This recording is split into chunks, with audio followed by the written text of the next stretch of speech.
Wow, we continue the extravaganza.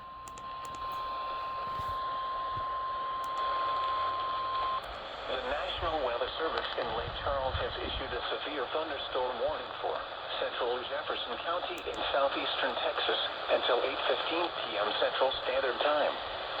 At 7:30 p.m. Central Standard Time, a severe thunderstorm was located over Stoll, 47 miles southwest of Hampshire, moving east at 30 miles per hour. Hazard, 60 miles per hour wind gusts. Source, radar indicated.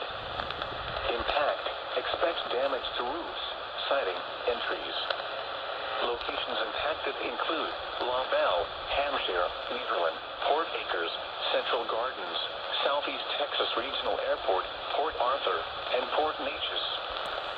For your protection, move to an interior room on the lowest floor of a building. Torrential rainfall is occurring with this storm and may lead to flash flooding. Do not drive your vehicle through flooded roadways. A tornado watch remains in effect until 2 a.m. Central Standard Time for southeastern Texas.